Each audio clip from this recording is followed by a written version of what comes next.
그런 형태를 띠게 되었다.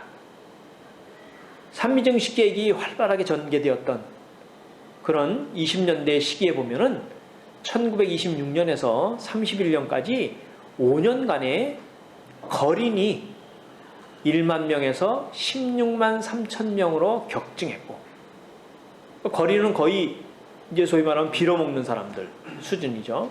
우리 거지의 수준이고, 그래서 춘공기에 식량이 떨어져 가지고 소나무 껍질 벗겨 가지고 그것을 뭐 일부 쌀이나 보리쌀하고 일부 해가지고 죽을 끓여서 먹는, 그렇게 겨우 굶주림을 면하는 사람들이 31년에는 100만 명에 이르게 됐다는 거예요. 1926년에는 29만 명에서 100만 명에 이르게 되었고, 그런 이제 국민의 처지를 면한 극빈의 영세농이 186만 명에서 1931년에는 420만 명 정도로 증가해 갔다 라고 얘기할 수 있습니다. 1930년에 조선총독부의 통계에 의하면 국민의 상황이 소장농의 68.1%, 자소득농의 37.3%, 자장농의 18.4%가 국민, 즉 2, 3월 달에 춘공기에 초군 목피로 굶주림을 겨우 면한 사람들이 그런 비중을 차지하게 됐고, 그것은 오히려 경지가 많은 남부지방이 북부지방보다 더 많다. 북부지방은 산림지대이기 때문에 남부가 전라도, 경상도, 충청도가 논이 많고 밭이 적은 지역이고, 황해도, 평안도, 함경도, 서울 북부지방이 밭이 많은 지역이었는데 오히려 그런 국민이 남부지방이 더 많다. 이게 그 당시에 1920년대 말 30년대에 이제 소위 국민들의 어떤 농민의 어떤 생활상을 알 수 있는 그런 사진입니다. 이게 토막민, 이렇게 이제 소위 이게 그 벼에 그 벼 가마니로, 그죠? 벼의 볏집으로 이렇게 벼 가마니로 집을 지어가지고 생활하는 사람들. 이 그 당시에 1930년대 생활상입니다. 이런 사람들이 꽤 나타나고 있었다 라고 하는 것을 알 수 있죠. 1930년대에 소위 이제 외국인 기자들이 찍은 조선인 빈민들의 이제 생활상입니다.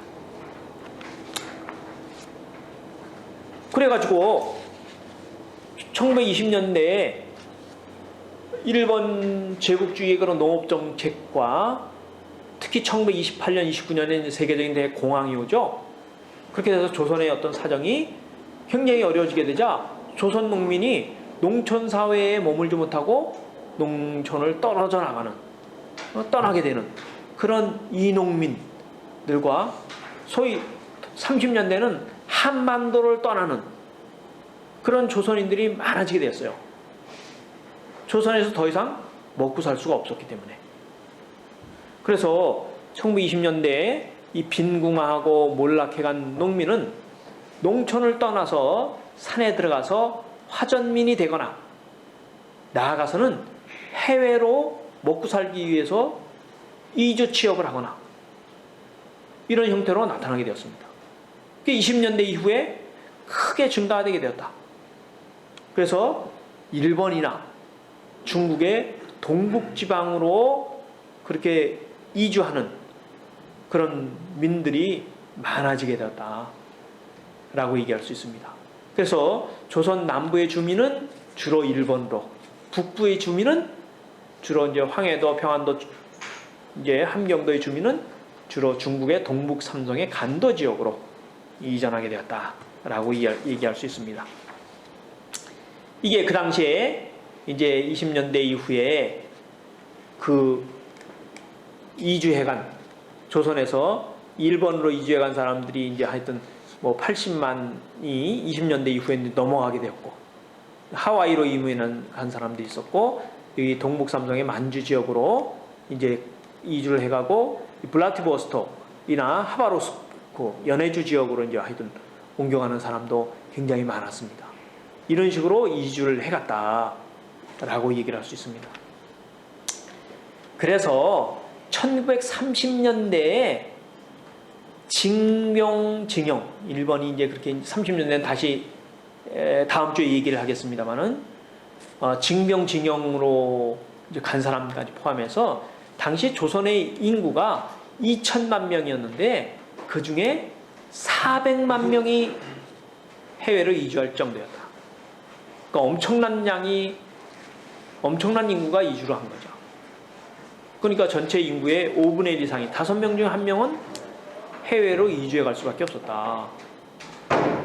그래서 1930년대 조선 농민은 절대적인 빈곤에서 헤매게 되었고, 그래서 1930년대, 20년대하고 30년대 들어오면은 소작쟁이와 노동쟁이가 비약적으로 증가하게 됩니다. 이건 물론 이런 이제 기본적으로 농민과 노동자의 생활상의 어떤 빈곤함을 바탕으로 해서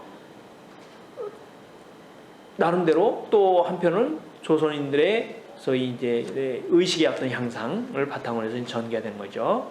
그래서 일본이 이에 대해서 이제 굉장한 이제 각성을 하게 되고, 그래서 1930년대는 일본은 농촌 진흥 운동을 펴가지 않으면 안 되게 되었다라고 하는 거죠. 이것이 소위 당시의 농업 정책과 농민의 생활상이었습니다. 그 다음에 공업 부분에서는 이제 1910년 합방을 하자마자 실시했던 회사령을 철폐하게 되고, 그에 따라서 일본 독점 자본이 본격적으로 조선에 이제 진출해 오게 된다라고 얘기를 할 수 있습니다. 그래서 첫 번째는 공업 부분에서는 회사령을 철폐하게 되었다. 1910년대는 아직은 일본의 자본 축적도가 약해서 조선 본토로 직접적으로 이제 본격적으로 투자할 만한 여력을 갖추고 있지 못했습니다. 그러나 1914년서부터 1918년까지 벌어졌던 제1차 세계대전을 계기로 해서 당시에 일본의 자본가들이 큰 부를 획득하게 되었어요. 그래서 1차 세계대전에 의해서 이제 이들이 동남아시아, 일본 독점 자본가들이 동남아시아로까지 이제 진출하게 되고, 그렇게 하면서 이제 독점 재벌가들이 많이 출연하게 되었습니다. 일본은 특히 1894년 일본 자체적으로 산업혁명을 일으켜가고 있었는데, 이것이 1910년대에 와서 산업혁명이 완성되게 됩니다. 그렇게 하고 10년대 말은 동남아시아 시장으로 이제 잠식을 해가면서 자본의 큰 이제 축적이 이루어져 갔다라고 얘기할 수 있습니다. 그래서 많은 이제 소위 재벌들이, 독점 재벌들이 생겨나게 되었어요. 그래서 삼정, 미쓰이, 미쓰비시, 노고치 등의 재벌들이 조선에 들어와서 이제 그들의 자본을 갖고 투자하려고 하는데, 조선 총독의 허가를 받는 회사령에 의해서 많은 절차를 거쳐야 했단 말이죠. 그러니까 그게 번잡하니까 그것이 일본 본국에 요청을 하게 되고, 그게 너무 번잡하다. 그러니까 회사령을 철폐해도 일본 자본이 조선인 자본과의 경쟁을 해서 충분히 우위에 쓸 수 있다. 이런 걸 주장해서 결국 1920년 4월에 회사령을 철폐하게 된다. 그래서 조선에 회사나 공장을 설립할 때 굳이 조선 총독의 허가를 받지 않아도 된다 라고 하는 형태를 띠게 되죠. 이 시기에 조선에서의 공업 생산은 주로 이제 경공업이 우선이었습니다. 그래서 식료품 가공업이 우선이었고, 경공업이 전체 공산액의 63.5%였고, 기계공업은 뭐 1, 2%에 이제 불과할 정도였어요. 자, 그렇게 됨에 따라서 당시에 일본 자본의 적극적인 침입으로 조선인 공업회사와 일본인 공업회사의 격차가 크게 벌어지게 되었다. 즉 이제 조선인 산업자본가들이 일본의 독점 자본가의 그런 규모에 대항할 수가 없었다 라고 얘기할 수 있죠. 그래서 이제 그들과 경쟁을 할 수 없는 어떤 처지에 서게 되었습니다. 대신 일본인 자본가들이 조선에 많은 회사와 공장을 설립하게 되자 당시에 노동자 수도 크게 증가하게 되고, 그렇게 하고 농산액도 이게 보면은 생산액의 비중이 1928년에 농산액이 56.8%였고 공산액이 19.6%, 축산액이 13%, 수산액이 7% 이런 식으로 이제 증가하게 되고, 1931년 이후에는 농산액의 비중이 50% 이상 이하로 떨어지게 됩니다. 그래서 일부의 이제 경제가들은 1931년 이후에 조선도 이제 공업 자본의 어떤 단계에 넘어가게 되었다 이렇게 얘기를 하게 되죠. 하게 되고 1928년에는 이제 공장 노동자만 10만 명에 이를 정도로 이제 공장 노동자의 수가 크게 증가하게 되었다라고 얘기할 수 있고, 그들이 이제 철도, 운수, 해운, 토목 등의 노동자를 합치면은 노동자의 수가 100만 명을 넘어서게 되었다라고 얘기를 할 수 있습니다. 이제 그것이 바탕이 되어서 1920년에는 이 노동자들의 조합이 이제 설립이 되게 되고, 그렇게 하고 1928년 이후에는 이제 노동쟁의가 굉장히 이제 급증하게 된다라고 얘기를 할 수 있습니다. 그런 식으로 이제 발전을 가게 되었다라고 얘기를 할 수 있어요. 그래서 이제 일본인 이제 독점 자본가들, 더 나아가서는 미쓰이나 미쓰비시 등의 재벌가들이 조선의 공장이나 회사를 설립함으로써 이제 그 조선에 이제 진출해 오는 그런 성격을 띠게 되었다라고 얘기할 수 있습니다. 반면에 그렇게 노동자의 숫자는 많이 증가해 갔지만은 노동자의 생활 상태는 굉장히 열악했습니다. 당시에 노동자의 노동 시간이 1인 12시간 이상이었고 작업 환경도 굉장히 열악했어요. 그래서 이런 상황은 당시에 동아일보나 조선일보나 이런 신문에 그 노동자들이 굉장히 비참한 생활을 한다라고 하는 그 작업 환경의 어떤 사진들이 찍히고 그들의 생활상이 신문에 르포 형식으로 보고서 형식으로 이제 보고된다든가 이런 형태가 되었습니다.